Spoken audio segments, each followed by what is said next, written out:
उद्देश्य साफ है। जब से प्रधानमंत्री नरेंद्र भाई मोदी कुर्सी संभाले हैं तब से एक दिन न रुकते हुए, एक दिन न थकते हुए अनवरत देश को विकसित बनाने के लिए लगे हैं। और देश के बड़ा से बड़ा मुद्दा हो, चाहे 370 का मुद्दा हो, राम मंदिर का मुद्दा हो, या हम लोग ये जो इलाका दिनारा का इलाका है ना, कृषि आधारित इलाका है। कभी हम लोग सपने में भी नहीं सोचे थे कि यहाँ खेतों तक बिजली पहुँच जाएगी। ये नरेंद्र भाई मोदी का कमाल है कि खेतों तक बिजली पहुँची है।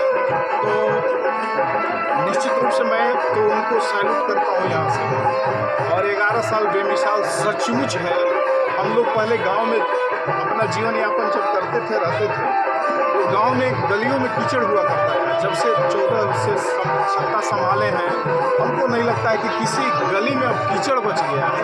तो गली का कीचड़ साफ हो गया, गरीब के घरों तक गैस चूल्हा पहुंच गया, ये काबिले तारीफ है। और गरीब अब तक तो बैंक का मुंह नहीं देखा, जनधन के माध्यम से वहाँ तक पहुँचे। तो एक से बढ़कर एक, अगर मैं नरेंद्र भाई मोदी साहब के 11 सालों की कार्यों पर चर्चा करूं तो 11 घंटा भी कम होगा। लेकिन हम लोग इस कार्य को जन जन तक पहुंचाने के लिए 11 किलोमीटर की पद यात्रा रखे थे। इस उमस भरे मौसम में 11 किलोमीटर पैदल चलना थकान तो महसूस हो रही होगी सर? देखिए भाई, जब देश के यशस्वी प्रधानमंत्री नरेंद्र भाई मोदी नहीं थक रहे हैं तो हम लोग तो उनसे नौजवान। आप इमेजिन करिए, 72-73 साल के आदमी न थकते हुए, न रुकते हुए अनवरत 18 घंटा काम करते हैं। तो हम लोग अगर उसी देश के वासी हैं और अपने आप को ताल ठोक के नौजवान कहते हैं तो हम लोग कैसे थक जाए? विधानसभा चुनाव के परिप्रेक्ष्य में इसको क्या समझा जाए? इसको ये समझा जाए कि यहाँ महागठबंधन जीता है, उसको इस बार जीतने नहीं देंगे हम लोग, और हर हाल में एनडीए गठबंधन को यहाँ से जिताएंगे।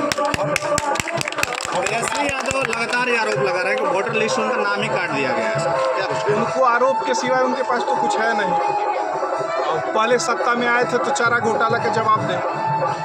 माँ पिताजी के द्वारा शासनकाल हुआ तो कैसी शासन व्यवस्था थी, 2004 से पहले जाकर थोड़ा सा झांक लीजिए। आज हो सकता है कि बहुत नौजवान साथी जो 2004 के बाद पैदा हुए उनको न पता हो, लेकिन 2004 से पहले होता क्या था? 6 बजे दरवाज़ा बंद, किली बंद की सरकार थी। तो वो तो आज नहीं हो रहा है। आज कानून व्यवस्था पटरी पे है और बिहार पहले से बहुत ज़्यादा तरक्की कर गया है।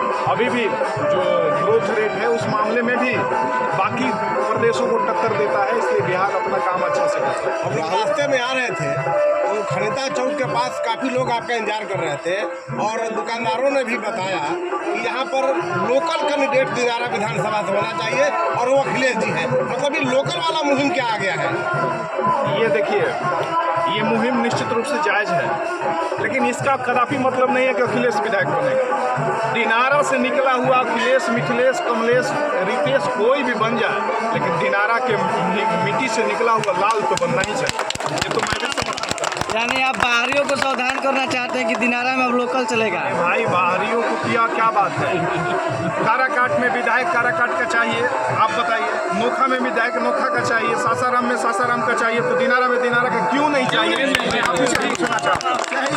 राहुल गांधी कन्हैया कुमार का भी रोहतास आगमन है। आगामी बिहार विधानसभा चुनाव को लेकर किस रूप में देखते हैं? वो भी यात्रा करेंगे रोहतास से सर? राहुल गांधी जी की जो पार्टी है वो पार्टी बिहार में समाप्त हो गई।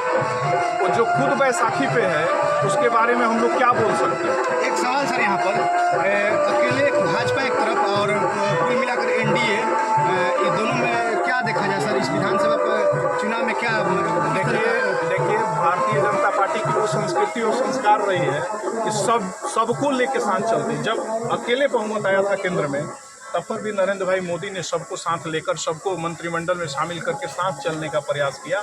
तो भारतीय जनता पार्टी का कभी इस तरह की संस्कृति और संस्कार नहीं है कि एकला चलो रे। नरेंद्र भाई मोदी तो पूरे देश को, 140 करोड़ देशवासियों को एक साथ लेकर चलने की बात करते हैं। तो कहीं किसी को छोड़ने वाले नहीं है, सबको साथ लेकर चलने वाले। सरकार जो सोमवारी है अंतिम सावन की, सर क्या संदेश रहेगा दिनारा लोगों के लिए? देखिए, हम लोग निश्चित रूप से भोलेनाथ के दरबार में हैं, देवढ़ी धाम जिसको कहा जाता है। और आप सबके माध्यम से, इस चैनल के माध्यम से एक आग्रह विनती करना चाहता हूँ कि देवढ़ी धाम में जो भोलेनाथ हैं वो स्वयंभू हैं, और अब तक ऐसी मान्यता और परंपरा रही है। इस इलाके के लोग और खुद मैं भी उस चीज़ का गवाह हूँ कि इस दरबार में जो भी आता है वो झोली भर के जाता है। तो मैं तो आज के अवसर पर यही निवेदन करना चाहूँगा दिनारा विधानसभा के एक एक भाई बहन से कि सब लोग आए और भोले बाबा के दरबार में माथा टेकें और अपना झोली भर के जाएं। सिद्धेश्वर बाबा की